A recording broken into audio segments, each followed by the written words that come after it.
Light does not travel. It simply exists between two events. What if I told you that the photon hitting your eye right now, from a star 4 light years away, experienced 0 time getting here? From the photon's own perspective, it was born at the star and absorbed by your retina at the exact same instant. No journey, no travel, no duration. This is not poetry.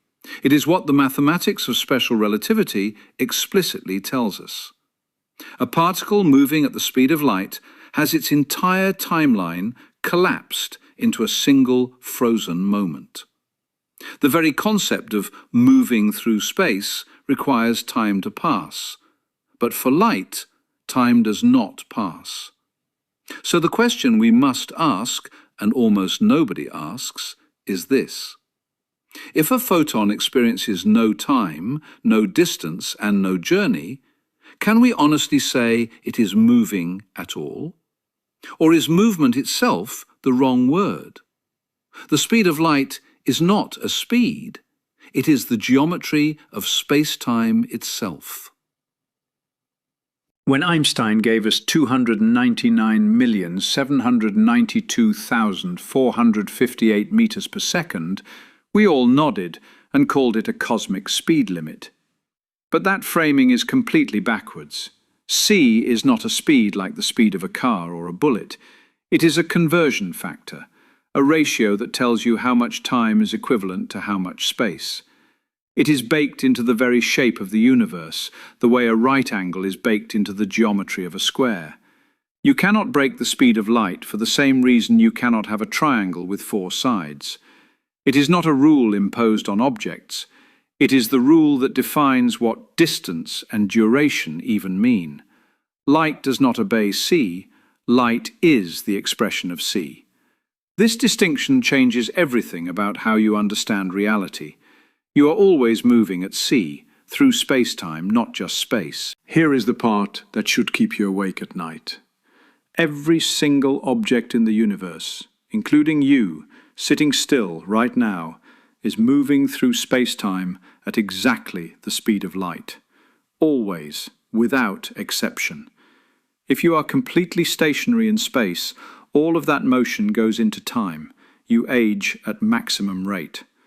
The moment you start moving through space, your motion through time slows down. This is not a metaphor. Astronauts who return from orbit are measurably younger than twins who stayed on Earth. Light simply takes the extreme case. 100% of its speed budget goes into space, leaving 0 for time. It is frozen in time. You and a photon are both moving at c, just in radically different directions through the 4-dimensional fabric of space-time. Light reveals that space and time are not containers, they are relationships. For 300 years, Newton's universe was a stage, an empty, infinite box where time ticked forward at the same rate for everyone, everywhere, always. Space was the container. Light destroyed that picture completely.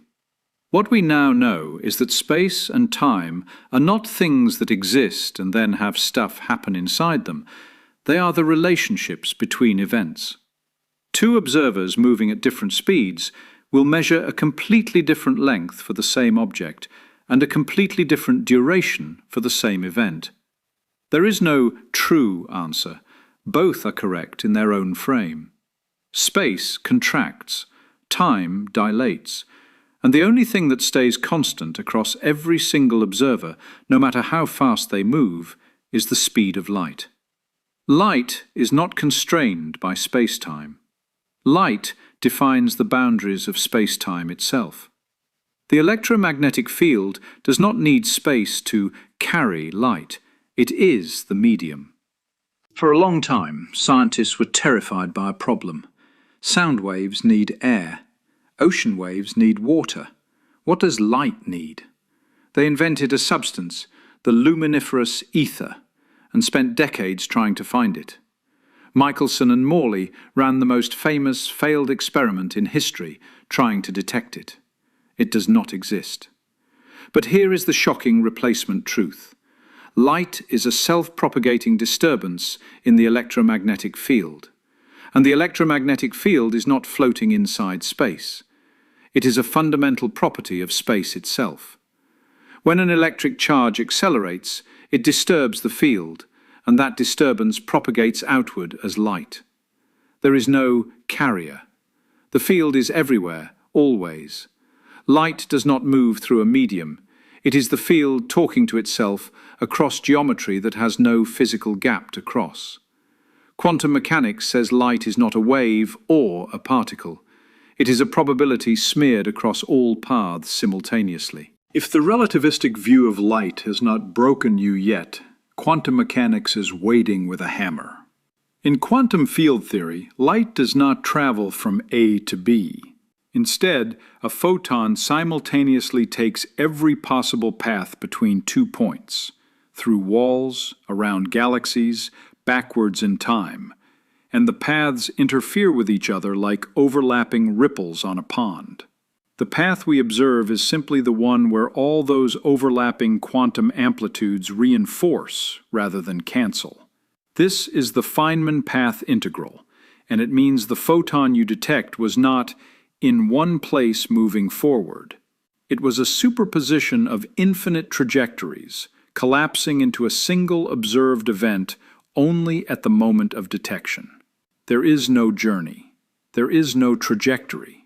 There is only the probability that an interaction will occur, and when it does, reality picks one story out of infinite possible stories. What if everything you learned about light, in school, in textbooks, in documentaries, was not exactly wrong, but was a lie of simplicity? A comfortable shortcut that left out the part that breaks your brain completely. Let me ask you something. Right now, at this very second, the light from the sun is reaching your skin. 8 minutes of travel, they say. 150 million kilometers of empty space, they say. A beam, moving, racing, flying through the vacuum, they say. But here is what nobody tells you in class.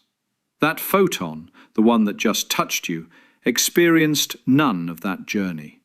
0 time, 0 distance. From its own frame of reference, it was emitted from the surface of the sun and absorbed by your skin in the same single, frozen, eternal instant. No travel, no movement, no time in between. The photon did not cross 150 million kilometers. In the only frame of reference that the photon itself has access to, its own, the sun and your skin were touching. So who is moving, and through what? Let us start with the first thing that should disturb you. We say light moves at 299,792,458 meters per second. We call it the cosmic speed limit. We picture it like a very fast car on a very long road. But that picture is wrong at its foundation. That number, c, is not a speed limit the way your highway has a speed limit. A highway speed limit is an arbitrary rule. You could, in principle, design a road with no limit at all. You cannot do that with c. The reason you cannot exceed the speed of light is the same reason you cannot draw a circle with 3 corners. It is not a law imposed on the universe from outside. It is the geometry of the universe itself. It is the ratio that tells space-time how to convert between meters and seconds. It is baked into the structure of reality at a level so deep that asking, why can't we go faster than light, is like asking, why does 2 plus 2 equal 4 instead of 5? Light is not obeying the rule. Light is the rule made visible. Now here is the part that will genuinely change how you understand your own existence. You are moving at the speed of light right now, this very second, sitting still, not moving a centimeter in space, and yet moving at the full speed of light through space-time. How? Because space-time is 4-dimensional. You have a speed budget of exactly c, no more, no less, and you spend it across space and time combined. When you sit perfectly still in space, every last bit of that budget goes into time. You age. You experience duration. You move forward through time at the maximum possible rate. Now, a photon takes the opposite extreme. Every single unit of its speed budget, the full c, goes entirely into spatial movement. There is nothing left over for time. The photon's clock does not tick slowly. It does not tick at all. The photon is eternally frozen in its own moment. This means a photon born at the surface of a distant star and absorbed by a telescope on Earth, a photon, we say, travelled for 1,000,000 years, experienced no time at all between its creation and its absorption. To the photon, those two events are not separated by 1,000,000 years. They are the same event. They are simultaneous. They are touching. So what does it even mean to say the photon moved through space, when space itself contracted to zero and time itself stopped for it? But it gets stranger, far stranger. For 300 years, scientists were haunted by a question. Sound needs air. Ocean waves need water. Every wave we knew needed a medium, a substance to carry it. Light clearly behaves like a wave. So what is light waving through? They invented a name for it, the luminiferous ether. An invisible, undetectable substance filling all of space, the medium through which light swam. And then two scientists, Michelson and Morley, built the most precise measurement device of their era specifically to detect the Earth's motion through this ether. They measured. They measured again. They measured at different times of year. Nothing. The ether does not exist. The answer that replaced it is far more unsettling. Light is not a wave moving through a medium at all. It is a self-sustaining disturbance in the electromagnetic field. And that field is not floating inside space like furniture in a room. The electromagnetic field is a fundamental property of space itself. It is everywhere. It is always. When a charged particle accelerates, it agitates this field, and that agitation propagates outward. Not through the field, as the field. Not through space, as a property of space waving against itself. There is no carrier. There is no medium. There is no gap to cross. The field is the space. Light is the field thinking out loud. And if you think that is the deepest the rabbit hole goes, quantum mechanics is standing at the bottom, laughing at you. In the quantum description of reality, a photon does not travel from source to detector along a single path. It does not travel along any path. It simultaneously explores every conceivable path between the 2 points, through the walls, around the building, backwards in time, across the galaxy and back, every single possible trajectory, all at once. These paths interfere with each other the way ripples on water interfere. Some amplify, some cancel. The path that survives, the one we observe, is simply the one where the quantum amplitudes add up rather than subtract. Reality does not choose the path the photon takes until the very moment of detection. Before that moment, the photon has no location, no trajectory, no history. It is a probability smeared across the entire universe simultaneously. There is no journey. There was never a journey. There is only a charged particle vibrated somewhere, and another charged particle responded somewhere else, and between those two events, mathematics filled the space with infinite possible stories, and at the moment of interaction, one story became real. What you call light moving through space is the universe telling you a simplified version of a story so strange, so alien to human intuition, that if you truly sit with it, something in your mind quietly cracks open. So let me bring you back to the beginning. Light does not move through space. Light does not experience time.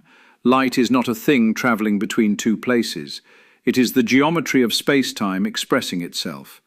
It is the electromagnetic field, which is space itself, oscillating.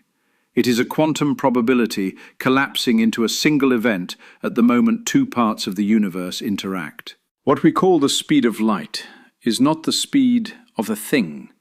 It is the speed of causality, the maximum rate at which any event in the universe can influence any other event. It is the heartbeat of reality. And perhaps the most astonishing thing of all is this: you have been living in a universe this strange, this beautiful, this fundamentally alien, every second of your life. The sunlight on your face was never travelling to you. It was simply the universe connecting two events, a nuclear reaction in a star's core and the warmth of your skin, and calling the connection light. The next time you stand in the sun, know that you are not being touched by something that travelled. You are experiencing a relationship written directly into the fabric of space-time, and that relationship has been patiently waiting, outside of time, for the exact moment you were ready to receive it. What if the light reaching your eyes right now, from that lamp, from that screen, from the sun itself, never actually moved to get here? What if I told you that the photon currently entering your eye was born somewhere, was absorbed right here, and between those two events experienced absolutely nothing? No journey, no time, no distance. From the photon's own frame of reference, the star that made it and your retina that caught it were touching. Not metaphorically, not poetically, mathematically, provably. The equations of special relativity tell us this explicitly, and almost nobody talks about it, because the moment you really understand it, the comfortable picture of a universe made of things moving through space begins to fall apart. Space itself contracts to zero for light. Time itself stops. The 150 million kilometers between you and the sun is your reality, not the photon's. The photon has no reality between its creation and its end. There is no between. So what is light really? What is it doing really? And if it is not moving through space, what exactly is space? Stay with me, because what comes next will not just change how you think about light, it will change how you think about you.